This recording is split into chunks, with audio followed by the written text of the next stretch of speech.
Hi, I'm just making sure this webinar is working. Welcome to Chem in 10 and welcome to our live online webinar. I just wanted to check and make sure that people are here in the webinar as we speak. Excellent. I have some people on the webinar.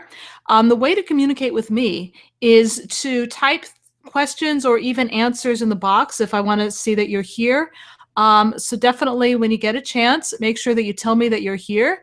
And I will answer your questions as, not necessarily as soon as I get them, but as soon as I can. Mary just asked how long this webinar is. It is scheduled for 1 hour, so we'll be finished with the webinar at 7. If you can stay for the whole time, that's fabulous. If you can't stay for the whole time, it will be recorded and you'll get access to the replay. So I didn't get a lot of feedback of what people wanted to learn. What I did get as feedback was that people really wanted to learn how to study chemistry. And that's really what Chem in 10 does, is it teaches chemistry online in 10-minute lessons. And so what I wanted to do is I wanted to just start teaching about the atom today. And if you have other questions or questions as we go along every now and then, I'm going to go back and check on the questions. So I'm really glad that you're here. And I wanted to delve right into the atom. And from the atom, we'll be able to understand the periodic table and other things as we go through this. I'm just checking on questions before we get started. Okay, everything looks clear. So what I'm going to do is I'm going to, and also let me know if you can hear me or if you can't hear me. That also would be really good feedback, and that the sound is okay. I was hearing some weird things at the beginning when I started signing in. I just wanted to make sure that you guys can hear me okay, and that everything is working well. So actually, before I switch to share my screen, if you can write and say that you hear me or you don't hear me. Actually, you wouldn't know if you don't hear me, would you? So if someone writes to me and tells me that you hear me, that would be great, and that would help me know that everything is working. So I'm just going to wait for that. I don't want to give an hour-long webinar and then realize that no one was there.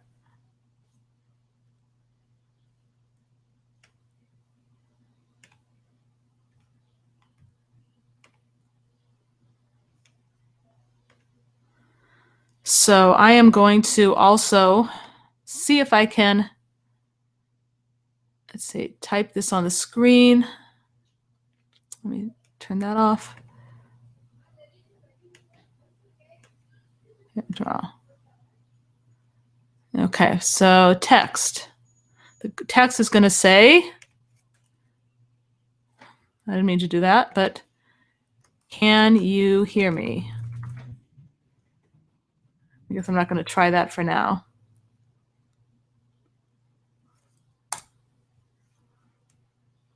No, let's get rid of that. That's not working for me.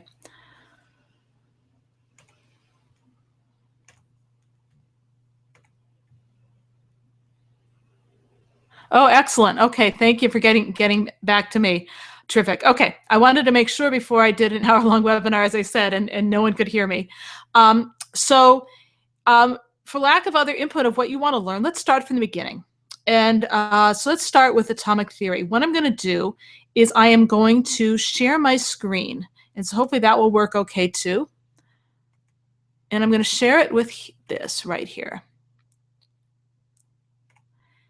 And you should be getting a picture that says the atom, part 1. So if you could also type back and let me know that you can see that as well, that would really help me, and then I can know I can proceed.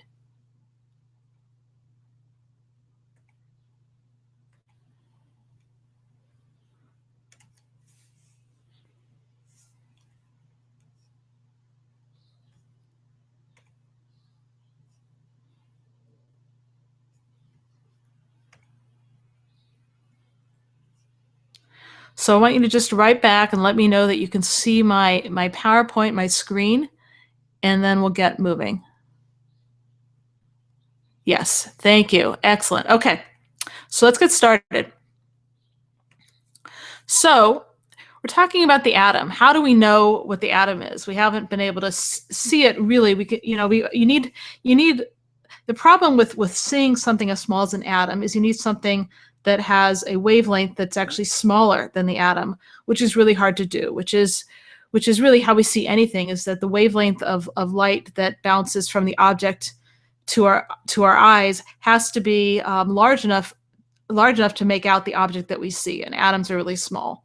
So what happened in the development of this atomic theory was a lot of people had thought experiments. And that really was science for many, many years, was, well, what is everything made of?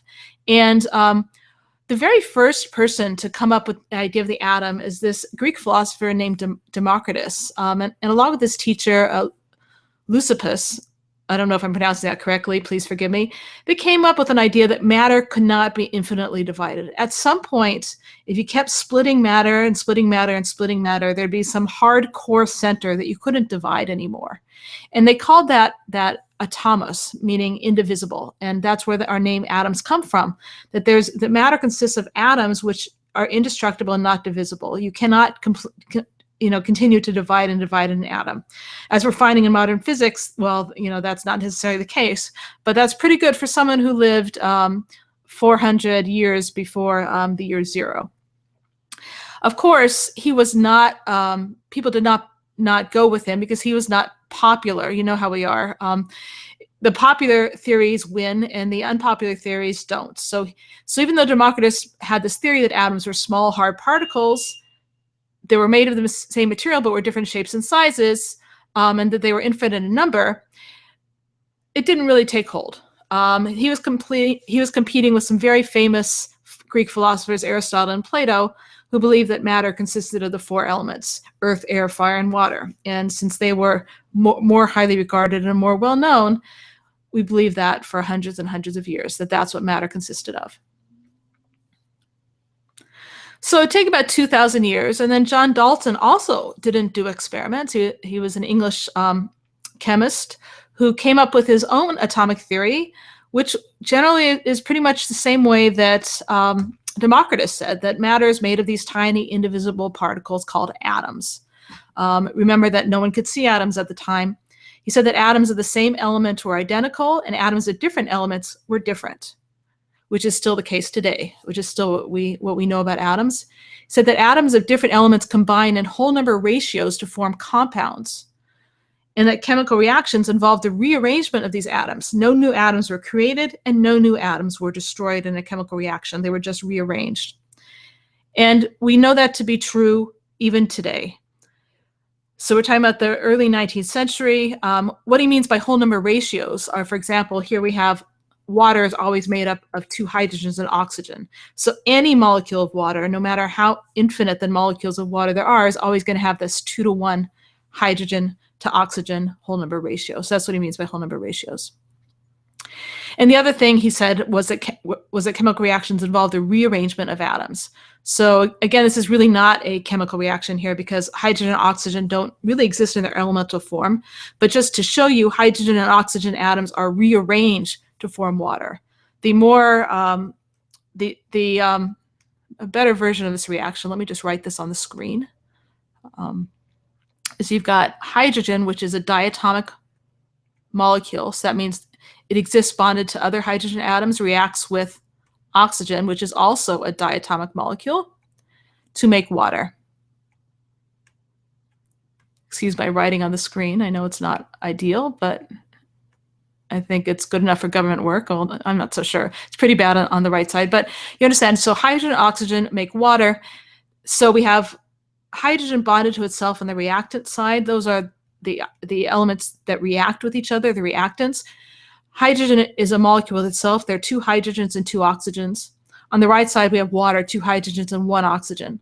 So this actually is not a balanced chemical reaction because in any chemical reaction, no new atoms are created or destroyed. So we would need the same number of atoms on each side. So let's say we put a 2 in front of here and a 2 in front of here, and then it gets balanced. This tells us there are 4 hydrogen atoms, and in water there are 4 hydrogen atoms, and 2 oxygen atoms on the left, and 2 oxygen atoms on the right.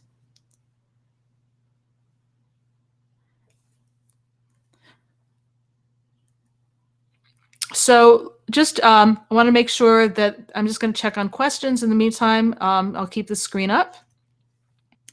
And so I have to go in between screens just to check on questions. Let me do that. Okay, we seem to be good. So let's move on. So, of course, we know that the atom is divisible, that it's made of smaller particles, and J.J. Thomson was responsible for discovering the electron. And what he found when he discovered the electron, or how he did it, is this famous experiment with a cathode ray tube, which is a vacuum tube. All the matter is pumped out of it. But so cathode rays are these rays of energy. They weren't sure their energy, matter, and this ray would go between a positive and negative plate, and that's a cathode ray. In fact, old televisions used to be would have cathode rays helping in formulating the image. So what he found was that if he put so this is a charged cathode ray, if he put a positive and negative plate on each side of this cathode ray, he noticed that the ray would veer towards the positive plate and away from the negative plate. And since they knew that opposite charges attracted and light charges repelled, he knew that if this is a positively charged plate, that this cathode ray must have negative charges in it because it's attracted to the positive and it veers away from the negative. And he came up with a name for these negative charges. He called them corpuscles, which is a nice English name, I guess, for them. Today we know them as electrons, but J.J. Thomson called them corpuscles. So we know that matter actually, that atoms can be divided, and we know that there's an existence of this negatively charged particle known as a corpuscle, which will later become called electrons. He also reasoned that there had to be positive charges because we know that matter in general is neutral. It's not charged. There are things like ions that are charged particles, but pretty much atoms were neutral. So he figured there must be positive charges in matter too, but he could never find them. So he came up with this model called the plum pudding model, which is not something that we necessarily eat in America too much. Sometimes I call it the chocolate chip cookie model, but the plum pudding model works well. So here you have the blue area is all the stuff, the pudding stuff, and embedded in it are the plums, the negatively charged corpuscles. So he felt like the pudding stuff was the positive charge spread out evenly throughout the model of the atom, and that the only particles inside were these negatively charged corpuscles, these electrons, which he had discovered. Then along came Rutherford. I have this written that Rutherford's an English physicist, but I don't think so. I think he's from New Zealand. So I need to correct that sometime. Maybe someone can find that out for me. But Rutherford designed an experiment. He actually was really excited. You look at the period that he worked in. This was a time when radioactivity was just discovered, and people, any chemist or physicist, heard about this like never-ending energy source. These things that is like this idea that maybe energy could come from nothing and last forever. Everyone was playing around with it, much to the demise of certain very famous chemists and physicists. It was very dangerous stuff to play with, but he was really into studying radioactivity. And he actually won he won 2 Nobel Prizes, if I'm not mistaken. The second one for his discovery that I'm going to talk about, but the first one, I think he was the one who discovered alpha particles, which are the positive particles that are emitted from radioactive material. It could have been beta particles, but I think it was alpha particles, but you can check on that as well. But he had already won a Nobel Prize for that when he was doing this experiment where he was trying to figure out the size of an atom. So he shot alpha particles, which are positively charged particles given off by uranium and other radioactive materials, and he shot it at gold foil, which can be made to be a few atoms thick. So he shot these particles and he figured he could try to determine their size. And what he needed to know was, how many alpha particles. Well, he had this. Let me show you this picture. So he had this screen. So let's say you've got your piece of uranium in this box, and so it allows the alpha particles to go out and hit this gold foil, which was probably a lot thinner than this. And there is a screen that when the alpha particles hit the screen, it would phosphoresce or luminesce, and so that they'd be able to count these alpha particles. And he actually had a lab assistant or lab partner, Hans Geiger of the famous Geiger counter fame, whose job was really to count all these particles. And they wanted to spread out the particles as much as possible so they could see them. But he expected that when he shot alpha particles at this gold foil, that since it's mostly plum pudding, these positive particles would go straight through. They're attracted to the negative particles, and in the positive muck of the plum pudding model, the positive pudding wasn't strong enough in any one area to cause a deflection to this ray of alpha particles. So he shot the alpha particles through it, and he expected the alpha particles to just hit the back of the screen. What he got, however, was something different. What he got was that some of them deflected. And they all deflected in different ways. Some of them went straight through for sure, but some of them deflected, and some of them came right back right at him. And he made this very famous statement, and I know I'm going to misquote it, but he said it was akin to shooting a bullet at a piece of tissue paper and having the bullet ricochet right back at him. So he was really shocked by why these alpha particles, these very, very small particles that consist of, I think, 2 protons and 2 neutrons, how they, well, we actually didn't know that at the time, but how these really tiny particles could hit this gold foil and actually bounce back at him. He theorized that instead of the plum pudding model, that all that positive charge must be concentrated in a very small, small piece of the atom. And so if the alpha particles shot through the atom away from and didn't go through that nucleus, they would go straight through to the other end. But if they hit the nucleus, where all the positive charge was located, these positive alpha particles would deflect, would like charges repel, so they would bounce back at him, depending on the angle that they hit this small nucleus. So Rutherford is famous for discovering the nucleus, which was, I believe, his second Nobel Prize. He realized that the atom is actually mostly empty space, and that all the positive charge exists in this very small center called the nucleus. And since the nucleus consists of protons, which have a lot more mass, protons and neutrons actually, which were discovered later, which have a lot more mass than the electrons, that this really tiny nucleus had all the mass of the atom, so it's also the densest part of the atom. My dog is keeping me safe. So alpha particles, which are positively charged, are deflected by the positively charged nucleus if they get close enough to the nucleus. And the negatively charged electrons are scattered outside the nucleus. They were not located inside the nucleus. So let me pause here and just check if there are questions.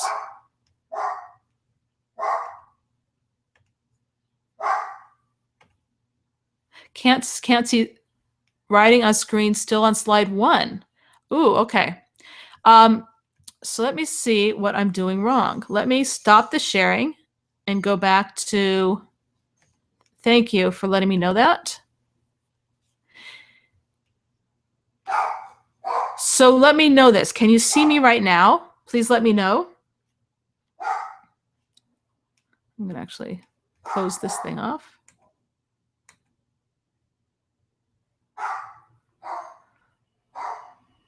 I'm just going to wait for you to let me know if you can see that. I've got something on the screen that I really want to get rid of, but I don't know how. So I'm going to try to close that up.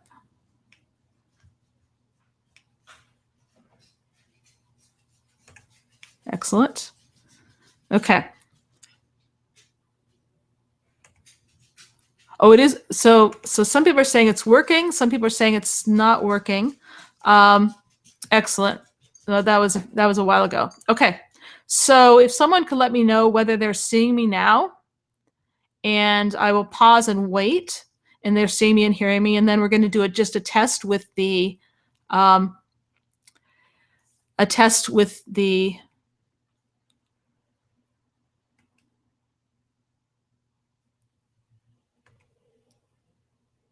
that you can see me. And Bob asked if this is just a PowerPoint presentation. Bob, if you have other things that you want to ask me, please do so.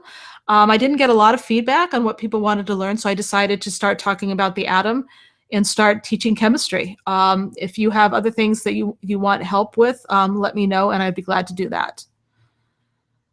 So let me just check and make sure that everybody...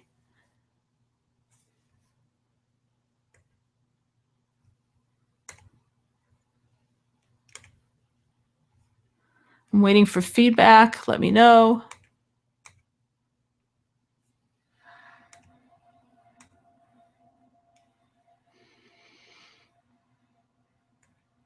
And check the emails again.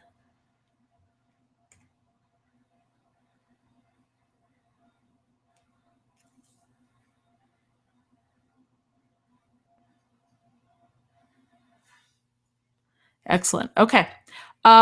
Again, if you have other questions, or if you have other issues with the webinar, please let me know, and I'll keep checking back and making sure that everything's working.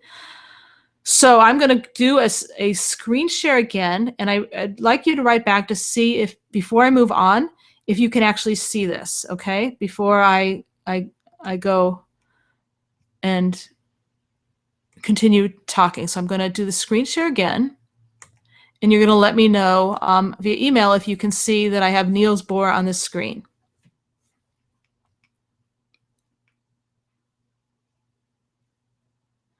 Let me know. Okay. So let me know if you can see the screen, that the screen isn't frozen anymore. That's probably the best information I can get right now.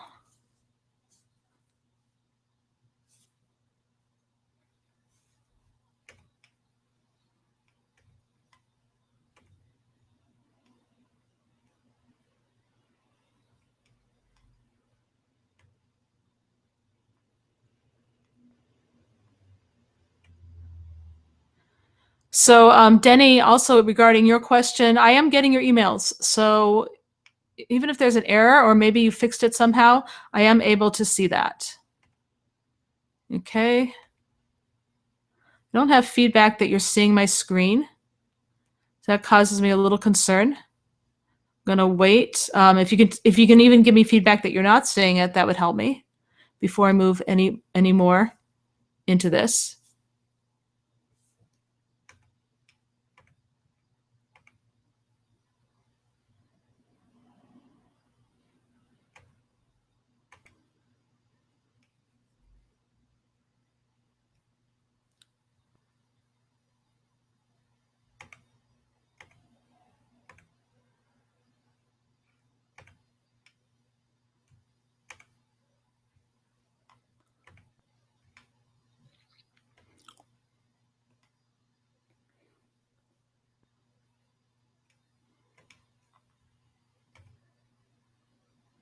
Okay, good. Thank you.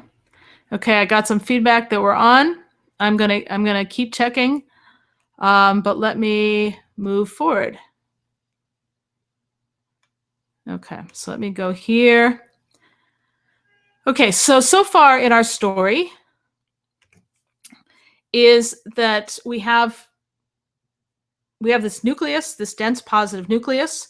We know that there are electrons. Thomson had discovered the electrons, but we don't really know where the electrons are. So the Danish scientist Niels Bohr was studying why hydrogen, when it emitted light, it only emitted some colors and not others.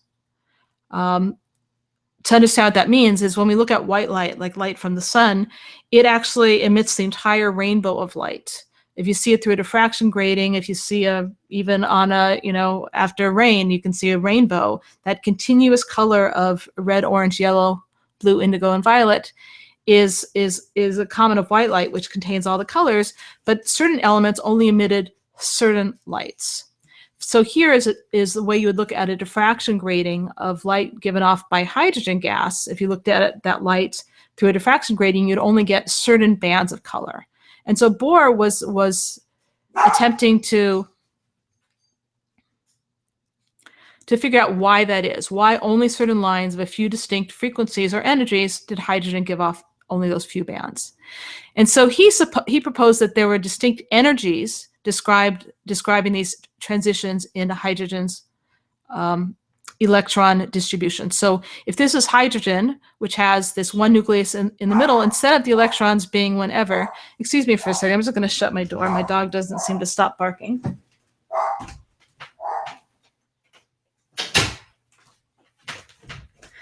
Okay, sorry about that. When electrons would absorb energy, they would shift to higher energy levels. And when they emitted that energy to relax back to lower energy levels, the energy that they emitted would be released as light, would be a photon of light. And so only certain if the atom had only distinct energy levels that electrons could exist on, then only certain colors, which would be the energy difference between those levels, would be emitted, excuse me. So for example, one such transition would give off the red band, one such transition would give off the turquoise band, and the blue and the violet, etc. So Bohr, his theory was that electrons weren't just anywhere outside the nucleus, but they were actually orbiting in specific energy levels. And since the distances between the orbits in an atom are not all the same, no two leaps in an atom will have the same amount of energy. The closer the orbits are in energy, the lower the energy of the photon emitted. The larger the distance, the more energy the light would be emitted. I just want to make sure and check and see if we're all following along and this PowerPoint is working or if people have questions. Okay, I don't have any feedback, so I'm going to continue where I left off. Hopefully it's working.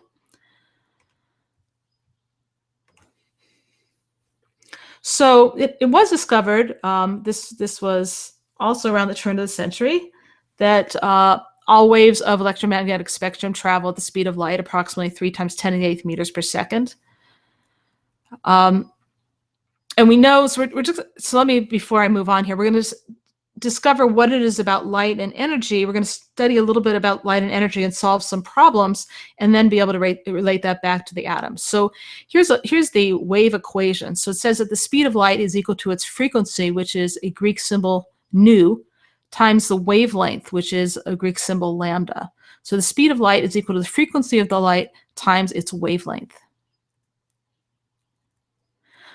So for example, a light wave with a frequency of 3 × 10⁸ s to the -1 means per second. It's 1 over second. So that means that the wave would pass one wave. It would be 3 × 10⁸ per second. A wavelength, excuse me, a light wave with that kind of frequency would have a wavelength of, well, let's solve for that. To solve for wavelength, we're going to have to isolate the variable. So we divide each side by frequency, and we get that wavelength is equal to the speed of light divided by frequency. So the wavelength would be 3 × 10⁸ meters per second times 3 × 10⁸ per second, and it would have a wavelength of 1 meter. So that would be a really, really long wavelength. So light wave with a frequency of 3 × 10⁸ per second. So that means that really you have 3 × 10⁸ waves passing through per second, would have a wavelength of 1 meter. Whereas a light wave with a frequency of 1 × 10⁸ per second, which is 1/3 of that, we calculate that wavelength. Again, to isolate wavelength, we divide each side by frequency. We get that wavelength is equal to speed of light divided by frequency. The speed of light is always a constant in a vacuum, 3 × 10⁸ meters per second, divided by the frequency, which is 1 × 10⁸ per second, and that would have a much larger wavelength. So a smaller frequency, larger wavelength. So the point of this, why am I doing this, is that notice that if you have a larger frequency, higher energy, you have a shorter wavelength. And if you have a lower frequency or lower energy, you have a longer wavelength. So the higher the frequency, the shorter the wavelength. The lower the frequency, the longer the wavelength. Wavelength and frequency are inversely proportional.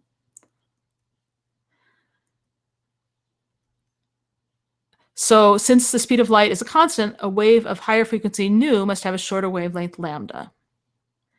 And a wave of longer wavelength must have a shorter frequency. And this is how we get the electromagnetic spectrum. All of this is light. It all travels at 3 × 10⁸, but they have different wavelengths and different frequencies and hence different energies. Longer wavelengths, so this is visible light right here.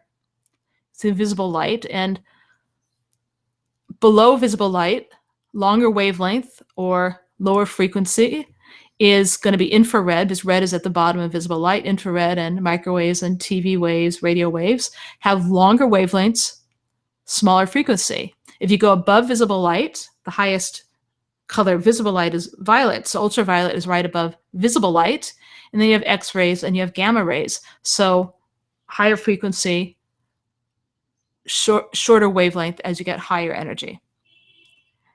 And I am going to just stop here and make sure that you guys can see that, or see if there are any questions that people have.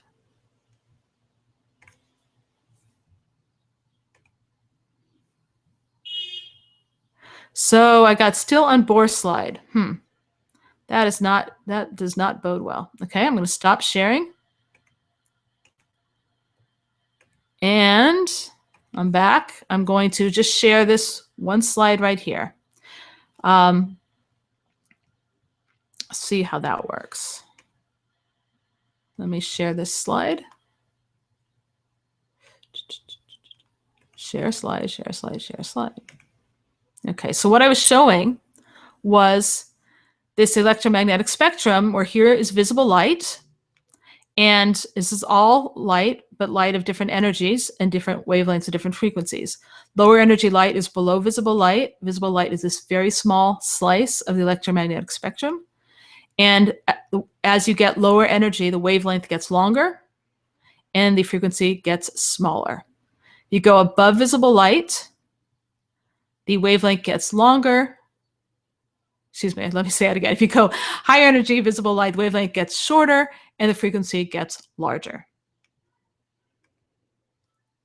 Yeah, any questions so far? Let me know if you have any questions while we stay on this screen. I haven't changed screens.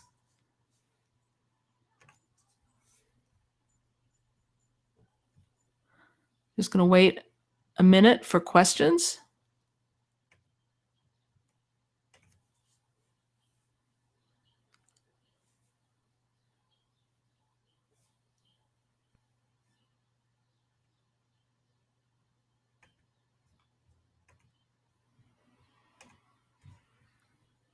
I apologize for trouble with the slide. I don't know why it keeps changing and goes off and on. I'm going to try something different, actually. I'm going to see, let me try something, and we're going to do a sample problem. Are you guys up for doing a sample problem with wavelength and frequency? Let me know. You're going to need a calculator if you are, but you can always find one on your computer somewhere as well.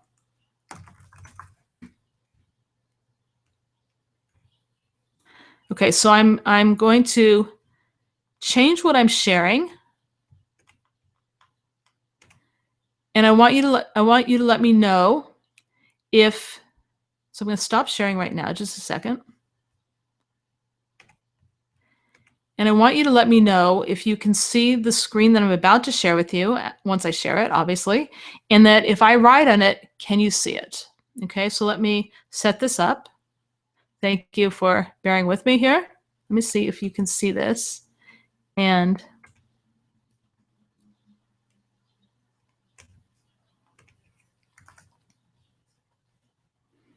then I'm going to want to know if you can see me write on this. So I'm going to try to share this again.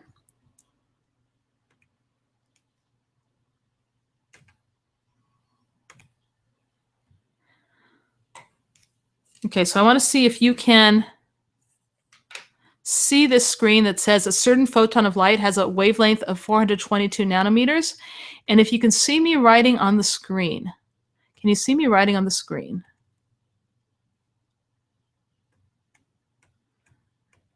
Again, I don't know what happened to my stylus. It's right around here somewhere. I just wrote test. I just wrote test. So let me know if you can see that before I move any further.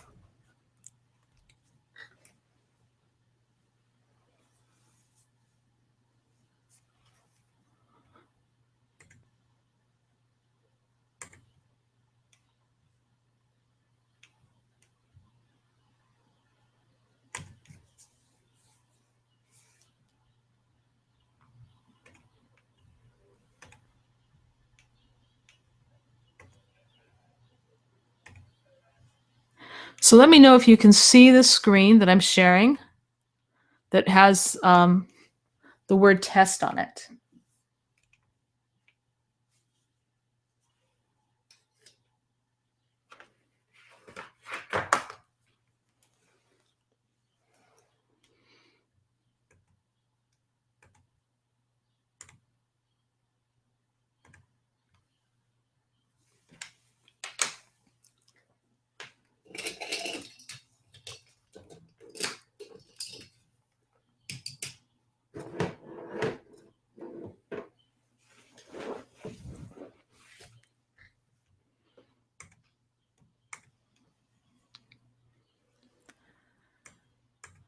I'm not getting a response yet. So I'm wondering if I'm sharing the screen or not.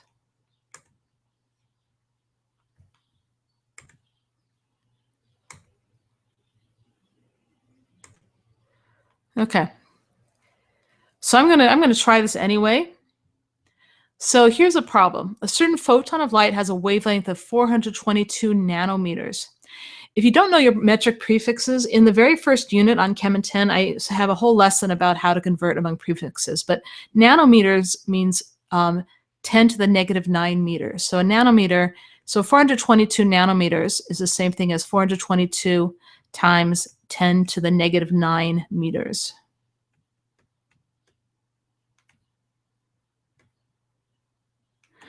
That's the same thing as if I move this decimal back 9 places. 1, 2, 3, 4, 5, 6, 7, 8, 9. That's a lot of places. That's 0, 0, 0, 0, 0, 0. So it'd be 0.000000422 meters, which is why we use scientific notation. It's just a lot cleaner. So we want to know what the frequency of the light is. And our equation is the speed of light is equal to nu lambda, frequency times the wavelength, okay? We want to know the frequency. To just solve a frequency, we're going to have to divide both sides by lambda to isolate the variable. So lambda cancels out, and we get frequency is equal to the speed of light divided by the wavelength. To solve this problem, know that in a vacuum, the speed of light is always 3 times, well, it's approximately 3 times 10 to the 8th meters per second, divided by the wavelength, which is 422 times 10 to the negative 9 meters. I apologize for the messy writing. I'm doing it with my mouse. 3 times 10 to the 8th.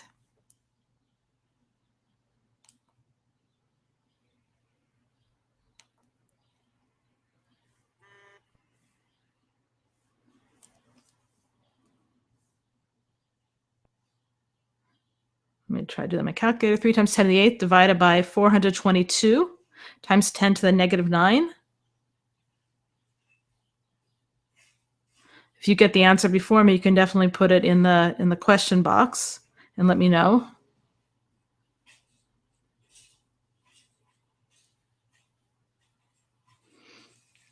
I get 7.1 times 10 to the 14 per second. So frequency is equal to 7.1 times 10 to the positive 14. And let's just talk about units for a second. So here we have, let me undo that. Here we have meters cancels out, and we're left with 1 over seconds as our units, 1 over seconds, or that can also be written as seconds to the minus 1. That means that 7.1 times 10 to the 14th wavelengths pass per second. So that's the frequency of the light. Let me stop sharing. Well, no, I'll keep sharing so you can see that, but I'm going to check and see if you guys are, you can see the screen. Great. Okay, I'm getting feedback that people can see the screen. That's good. Okay. Any questions about how I did the math there?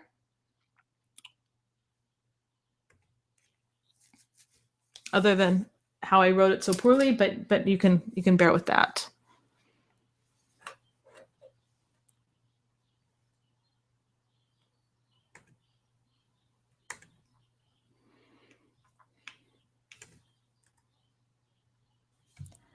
I'm going to put another question on the screen. That screen seems to be working better than the PowerPoint.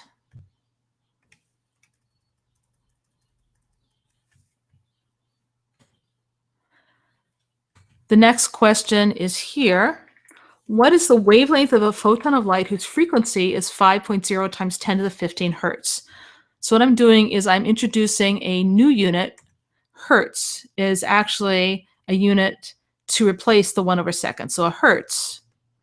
spelled just like the rent-a-car, hertz, is equal to 1 over seconds. So instead of doing 1 over seconds or per seconds, you can use hertz. So you want to know what the wavelength of a photon of light whose frequency is 5 times 10 to the 15th hertz.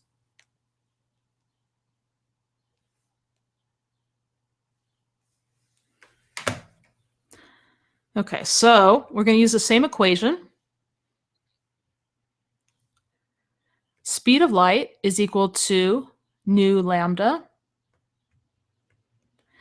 They want the wavelength. That's our unknown. So to solve for wavelength, we're going to isolate the variables. We're going to divide each side by nu to isolate the variable lambda. And we get that lambda is equal to the speed of light over frequency. Again, in a vacuum, the speed of light is 3 times 10 to the 8th. Oops. Meters per second divided by the frequency, which is hertz, but I'm going to write it as 1 over seconds so you can see what units cancel out. 5.0 times 10 to the 15th hertz. Oh, I said I was going to use it per seconds. Okay, so in the end, these seconds will cancel out and I'll end up with an answer in meters, which makes sense because wavelength is measured in meters. So I'm going to put this in my calculator, 3 times 10 to the 8th.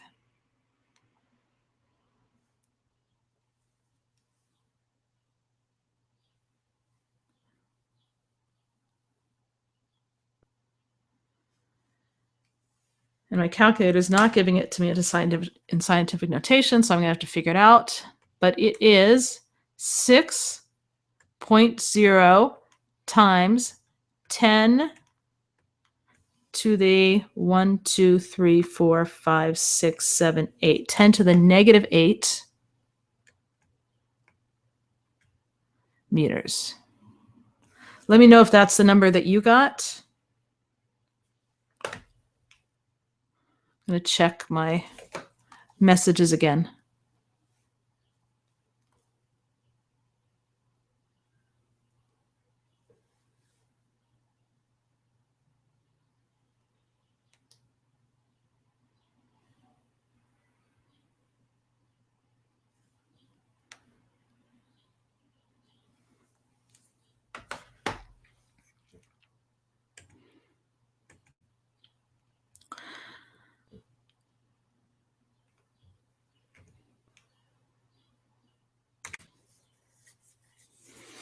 Okay, so I'm back here with you, so hopefully you're able to see me. Any questions about how to use scientific notation on your calculators? I could probably pull up a screen and show you that if that would be helpful. Let me just do that. I'm just not sure I'm going to get it up on the screen. I'm going to try though. How about that? I can try. Let's see.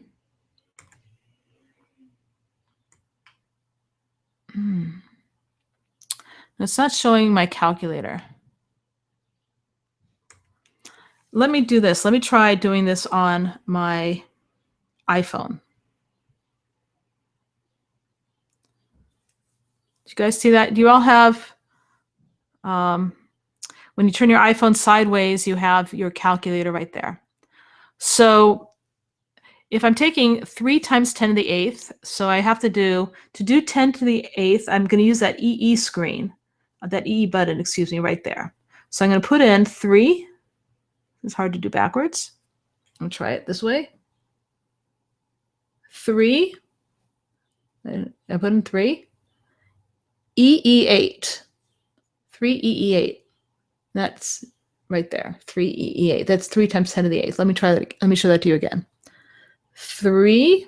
And then I'm going to press EE and 8 right there. Oops, I did 7, 8 because I'm doing it backwards.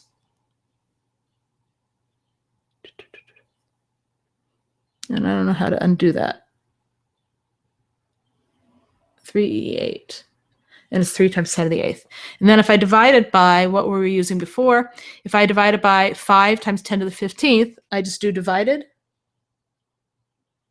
and 5 EE 15. And here's, I got this number 6, and I think it's 1, 2, 3, 4, 5, 6, 7, 6 times 10 to the negative 8 meters. Okay? Let me just check on some questions.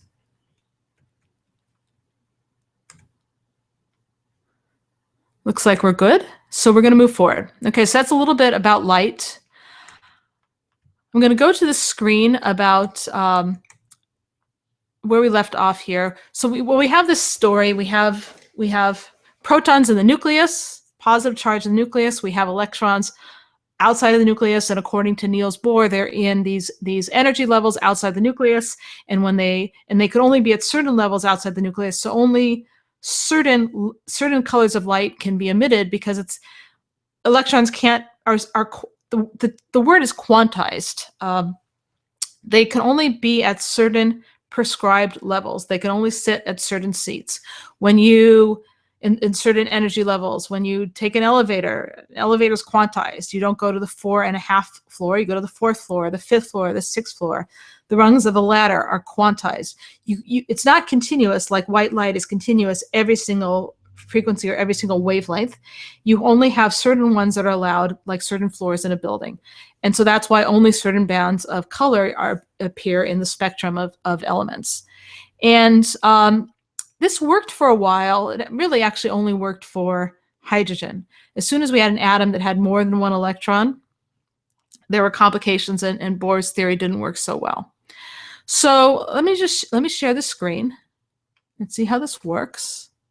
I'm going to be careful about going from screen to screen, because I don't think that's working. So I'm just going to share this screen. I see a very familiar player here, Albert Einstein. So as you probably know, the world of physics changed at the turn of the century. And one of the major players was Albert Einstein. And Albert Einstein, if you remember, couldn't get a job at a university. He was actually working as a patent clerk in the patent office. And in his spare time, he wrote 4 papers. Actually, they're all written in 1 year, in 1905. He wrote the Photoelectric Effect, a paper on Brownian motion, special relativity, and E equals mc squared. And he won a Nobel Prize for one of them. And most people would think it'd be either special relativity or E equals mc squared, but it's actually not. He actually got his Nobel Prize for the photoelectric effect, which is what we're going to cover right now. So in the photoelectric effect, I'm going to stop sharing, and I'm going to reshare it. I'm going to see if that works. Okay, so I'm going to go back to a picture of the photoelectric effect. There we go. In the photoelectric effect, what he saw was that only light photons, like little packets, bundles of light, that hit a piece of metal with enough energy, with a high enough frequency, could emit electrons from the surface of that metal. And this is actually, we use the photoelectric effect actually in solar panels these days. But he realized that there's a certain threshold of energy, that low energy light couldn't emit some electrons but not others. It had to be a certain threshold of energy where light would emit electrons from a piece of metal. It wasn't the amplitude of the waves, but it was the frequency of the waves that determined how much energy. It was the frequency of the waves that determined whether they could emit electrons. What this did for people is start wondering, well, it seems like if light could knock off electrons, that maybe electrons, which are particles, maybe light was particles as well, which was a little weird, because we always knew light was energy, but maybe light was made up of particles. And so they came up with this idea that maybe light wasn't energy at all, but it was particles. And so I'm going to unshare the screen, and then I'm going to reshare it to make sure that you guys can see it. Hopefully you can see this, light, a particle or a wave. That light is given off in discrete packets of energy. And so if those packets of energy, that photon of light has enough energy, has enough frequency, it can actually emit an electron from a piece of metal. So the fact that light is only given off in discrete packets of energy gives it characteristics of a particle, and they call this particle a photon of light. And a photon is a discrete bundle or quantum of light energy that travels at the speed of light. We talked about this quantization of energy where those only certain bands of light are given off by an atom of hydrogen. Bohr attributed that to having these discrete energy levels, but it's really, but could it also be that a photon was a certain amount of light that an atom could absorb to bounce certain electrons, and if that light didn't have enough energy, it couldn't move electrons to higher energy levels. And so therefore, whereas light is a wave of electromagnetic energy, perhaps it's a particle. And maybe it's a wave, maybe it's a particle, or maybe it has characteristics of both.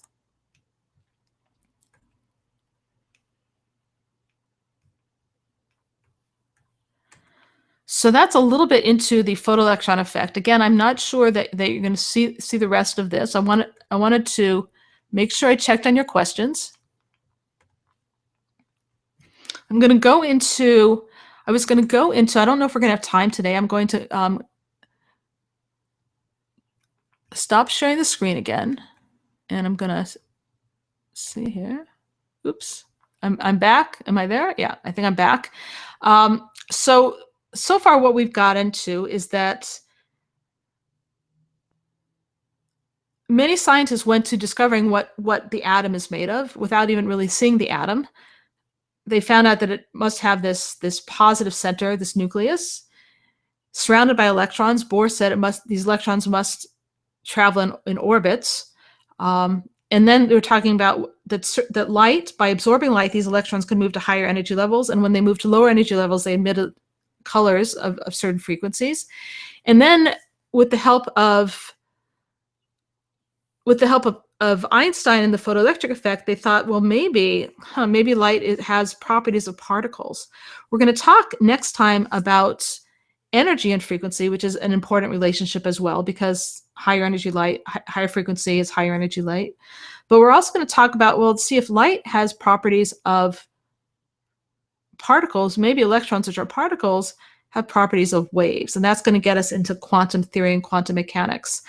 I know that we had a lot of problems with the webinar. I hope that you were able to get something out of it. I wanted to do another webinar next Sunday at the same time. I hope this worked for you. I would love to get feedback. If there are additional problems I didn't know about, let me know. If there's something specifically that you want to learn about, please also let me know, and I'm here to teach you. I'm going to do next Sunday night, April 17th, again, 6 p.m. Pacific Standard Time and 9 p.m. Eastern Time, and all the other time zones around the country and around the world. So I just want to say, this is Melanie Fine of Chem in 10. If you're not on the website, please make yourself an account and watch the videos. And if you want to get access to more videos, make sure you join our monthly membership. And as soon as I get the webinar thing going great, I'm going to offer this weekly webinar to people with questions, but I want to make sure that our webinars are smooth and everything's working well before I do that. So right now our webinars are free every Sunday, at least for next Sunday for sure. And each week I'll let you know when the next webinar is. And I hope you enjoyed yourself and have a great time, and have a great day, a great evening, great week. And if you have questions for next week's webinar, please let me know. This is Melanie Fine of Chem in 10 signing off. Thanks for being here.